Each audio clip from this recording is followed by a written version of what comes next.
Mia Harper had always been drawn to the allure of antiques. Each piece held a story, a whisper of the past that resonated deep within her soul. She loved to imagine the hands that had crafted them, the lives they had touched. On weekends, she would lose herself in antique shops, her fingers trailing over the dusty surfaces of forgotten treasures. One chilly Saturday afternoon, Mia stumbled upon a peculiar shop tucked away on a cobblestone street. Its sign was faded with time, the gold lettering barely visible. It simply read, "Timekeeper's Treasures." Intrigued, Mia pushed open the heavy oak door, a chime announcing her arrival.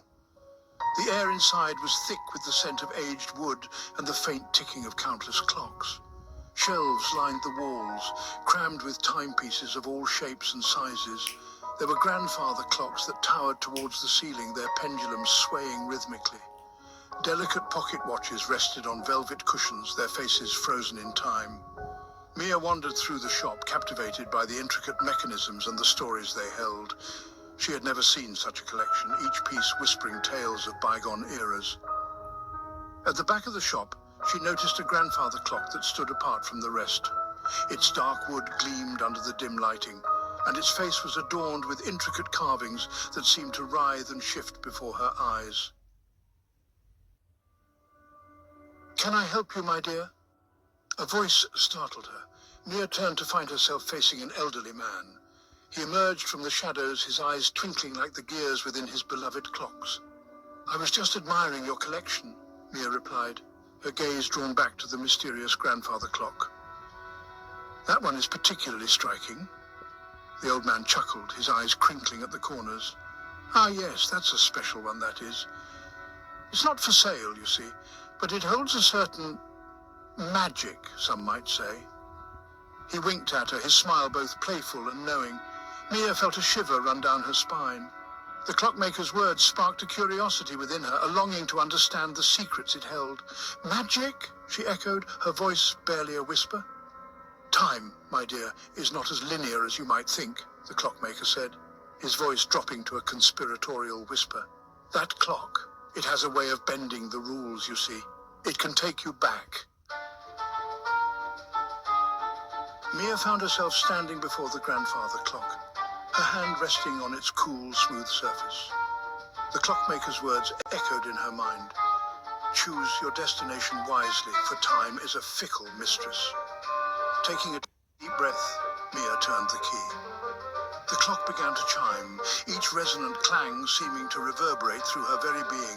The air around her shimmered and swirled, the scent of antique wood replaced by the intoxicating aroma of lilies and gin. When the room settled, Mia found herself no longer in the dusty antique shop. She was in a grand ballroom, the air alive with jazz music and the intoxicating energy of the roaring 20s. Gone were her jeans and t-shirt, replaced as if by magic with a shimmering flapper dress that moved with her every breath. Mia caught her reflection in a gilded mirror and gasped. Her hair was styled in soft waves, her lips painted a daring crimson.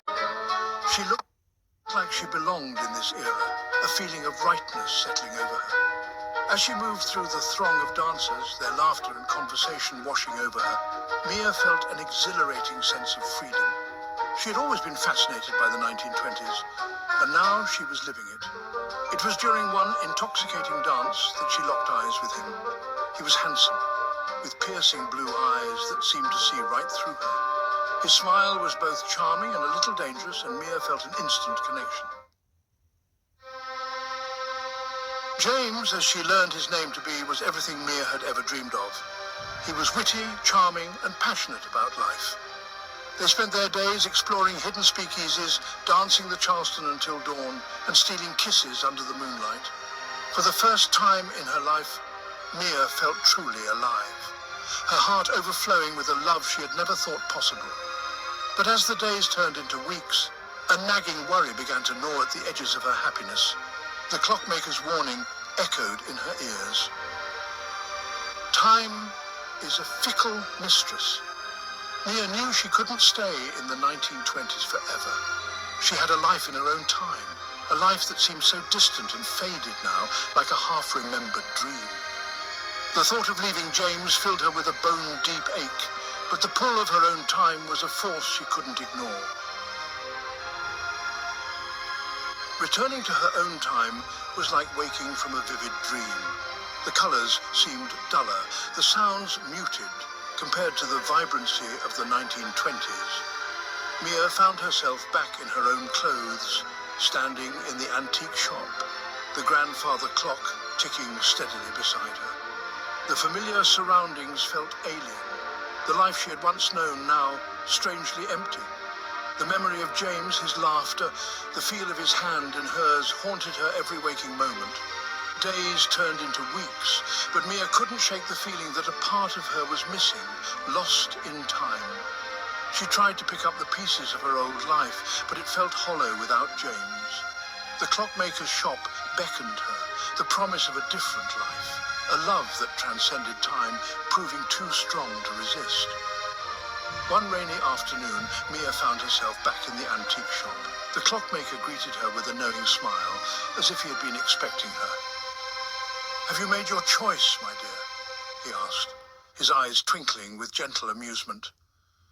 Mia took a deep breath, her heart pounding in her chest.